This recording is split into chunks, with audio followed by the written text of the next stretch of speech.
The Caliph Dominion had conquered 41 worlds in 300 years, not through slaughter, through arithmetic. Every campaign began the same way. A fleet arrived in orbit, a message was sent, and a clock started. 24 hours. Surrender, and the population would be integrated as a labor caste within a generation. Refuse, and the fleet would demonstrate why refusal had never once, in 3 centuries, produced a different outcome. The Dominion kept records. 41 surrenders.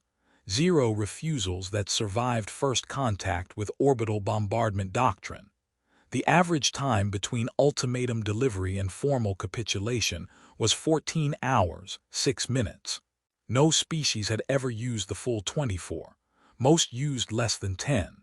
The Dominion's War College on Caliph Prime taught the ultimatum as a solved problem. Cadets studied it the way engineers studied a bridge design, not because it might fail, but because understanding why it worked was the foundation for everything built on top of it. The lesson had a name. The Caliph called it the Mercy equation: overwhelming force, clearly demonstrated, offered with an exit. Rational species took the exit. That was not cruelty. That was, by Dominion doctrine, the kindest way to end a war before it began. Earth was the 42nd world the message had ever been sent to. The fleet that arrived above Earth was not the largest the Dominion had ever fielded. Command hadn't judged it necessary. 14 capital ships, arranged in the same formation used at first contact with the Farron, the Voss, the Adaran. A formation photographed 41 times before, always followed by the same result within a day. Fleet Commander Ithran Salkes had overseen 6 of those 41 surrenders personally. He did not consider himself a conqueror. He considered himself a closer of a very old, very reliable equation. The message was addressed, per Dominion protocol, to the ranking authority of the primary landmass negotiating body. Dominion translation algorithms had scanned Earth's communications for 6 standard weeks before arrival and produced a short list of the humans most likely to hold that role. Most were heads of state. One name on the list did not fit the pattern, and the analyst who flagged it had checked the file twice, because the first pass returned a job title that didn't map to any authority structure the Dominion recognized. Auditor, Ministry of Standards and Verification. Rank: none. Command authority: none. Communications volume with foreign governments: highest of any individual on the planet. Her name was Naomi Irish, 44 years old. Former field arbitrator for disputes between nations that no longer trusted each other's numbers, water rights, fishing boundaries, ceasefire compliance. She had spent 19 years doing one specific thing: sitting across from people who had every reason to lie to each other, and finding the one number both sides could agree was true. She had not been elected. She had not been appointed by any single government. She held her position because, over 19 years, 41 different nations had, independently and at different times, decided they trusted her arithmetic more than they trusted each other's intentions. When the ultimatum arrived, the leaders of Earth's largest coalitions did not select her. They simply stopped arguing about who should speak because they realized they already had.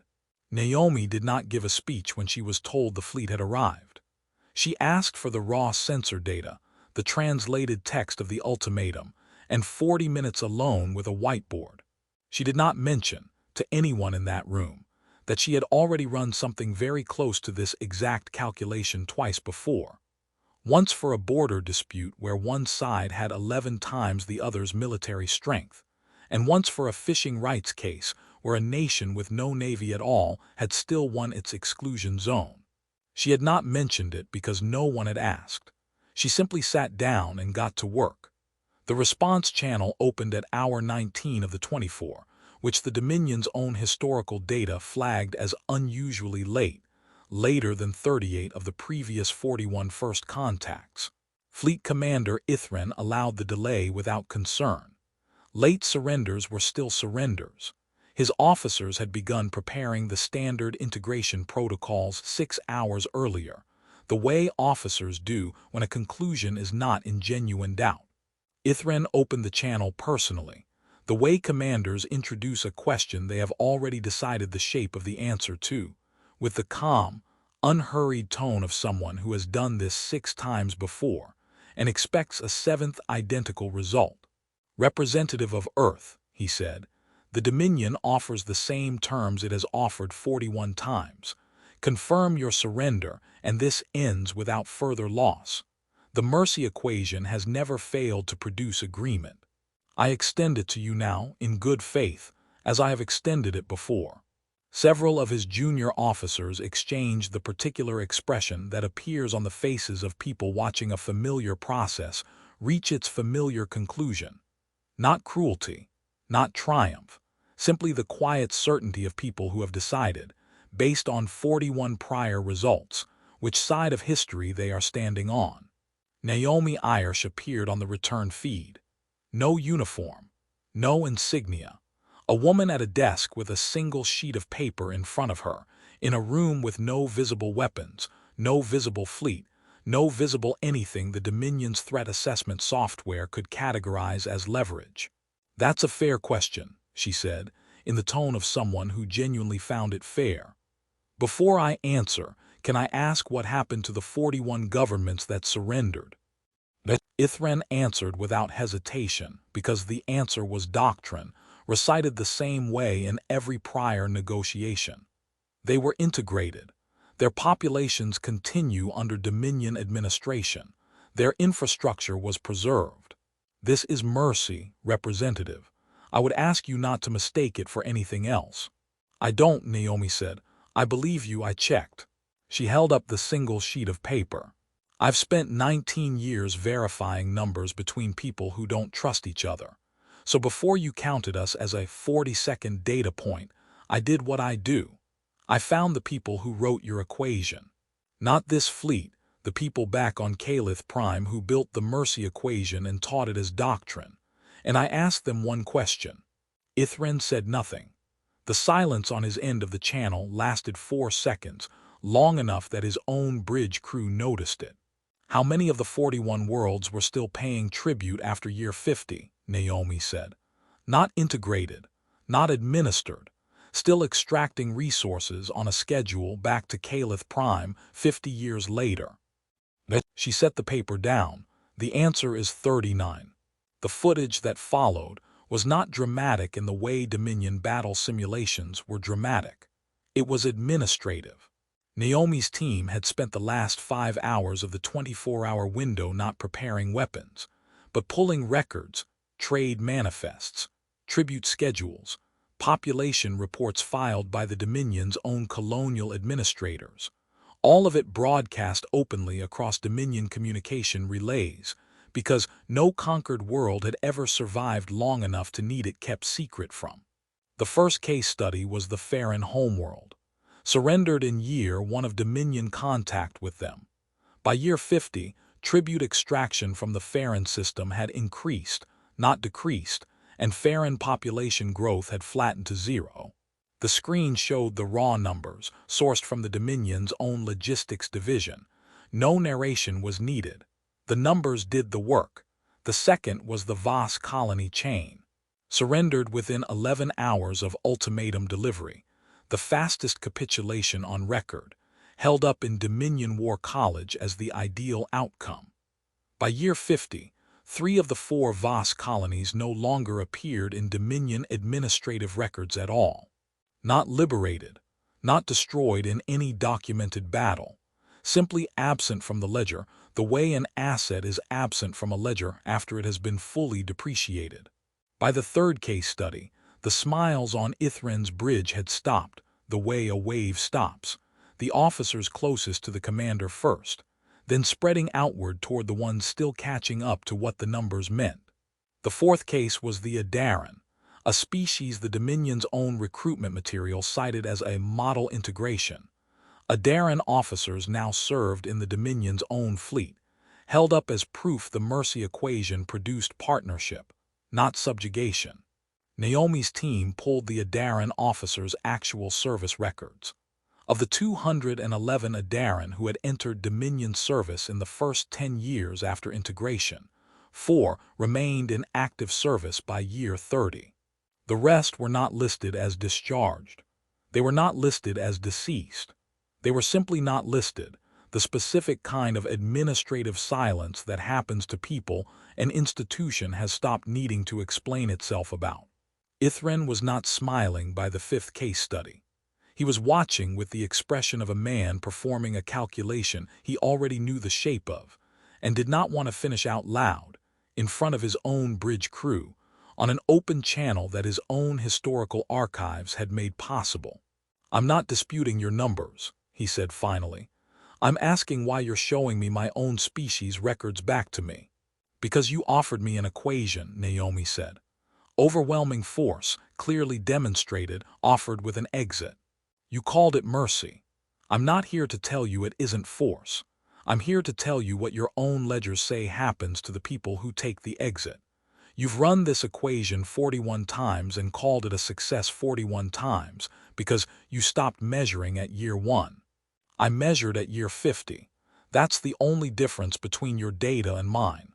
The bridge was silent for 6 full seconds, the kind of silence that happens when a room has been shown something it cannot immediately fold back into what it already believed. "So Earth's answer," Ithran said, "is refusal." "Earth's answer," Naomi said, "is that we've read your paperwork more carefully than you have. We're not refusing the equation. We're refusing to be the 42nd entry that nobody checks again after year 1. If you want to fight, you have 14 capital ships and we have exactly none, and you'll win it. And 39 of the last 41 worlds who avoided that fight are still paying for having avoided it 50 years later. So here's what we're actually offering you. Not a surrender, not a battle, an audit. Every treaty the Dominion has ever signed, cross-referenced against every ledger the Dominion has ever filed, published openly, to every species still deciding whether year 1 is the only year that matters." Ithran did not answer for a long moment. On the bridge behind him, no one spoke either, not from fear, and not from awe, but from the specific quiet of people recalculating something they had assumed was already solved. "You understand," he said finally, "that publishing this doesn't stop the fleet in orbit above you right now." "I understand that," Naomi said. "I also understand that you didn't bring 14 ships because you needed 14 ships to take an undefended planet. You brought 14 ships because the mercy equation has always worked on the strength of everyone believing there's no alternative worth checking. I just checked. So did every relay operator on every allied world who's picking this transmission up right now, because we made sure it was broadcasting on every Dominion-adjacent frequency our people could reach in the last 5 hours. Whatever you do next, you're not doing it quietly anymore." Ithran looked for a moment at something off-screen. A data pad, perhaps, or simply the weight of 41 prior closings replaying against one that had refused to close the same way. "The tribute figures for the Farron," he said slowly, "and the figures your team compiled, they're not identical. There's a discrepancy of roughly 6% in the colonial administration's favor." "I know," Naomi said. "I'd like your office to explain that discrepancy publicly on the same channel this is broadcasting on. That's not a threat. That's an audit request. You can answer it or not. Either way, it's on the record now." He said nothing further. The channel held for 3 more seconds, and then closed from his end. Not a broadcast interruption, not a battle order. Simply a transmission ending the way a man ends a conversation he needs time alone to sit with. Earth's transmission had not been aimed only at Ithran. It had gone out, low priority and unencrypted, across every Dominion-adjacent relay frequency Earth's engineers could reach in 5 hours. The same frequencies used, 41 times before, to carry the sound of surrender outward as a lesson to whichever world was next on the list. On a Farron relay station that had not shown independent administrative traffic in 30 years, a technician who had never known anything but Dominion tribute schedules picked up the broadcast mid-transmission and did not understand at first what she was hearing. Not a battle, not a plea. A woman with no fleet, calmly reading numbers back to a Dominion commander from his own ledgers. She replayed it 4 times before she understood that the 6% discrepancy Naomi had named matched, almost exactly, a shortfall the Farron Administrative Office had quietly absorbed every year for a decade without ever being told why. On a Voss colony still listed, barely, in Dominion records, an elder who remembered the 11-hour surrender, the fastest in Dominion history, still taught as the model outcome, heard the phrase 39 of 41 and said nothing to the room around her for a long time. She was the only person left who remembered what year one had looked like, before the ledger started thinning the population out of its own records. None of them rose up. None of them broadcast anything back. The Dominion's grip did not loosen that day, or that week. But on 3 separate worlds, in 3 separate archives, someone quietly began keeping their own copy of the numbers. The specific, unglamorous first act of a species that has stopped trusting someone else to do the counting for them. The 14 ships did not fire. They held position for 6 more hours, then withdrew to the system's edge. Then, 11 days later, according to relay traffic Earth's listening stations picked up from 3 adjacent systems, did not return. Naomi did not hold a press conference. She filed a report. It went, per procedure, to the Coalition Oversight Committee that had never technically appointed her to anything, in the same format she had used for water rights disputes and ceasefire audits for 19 years, 1 page, numbers first, conclusions last.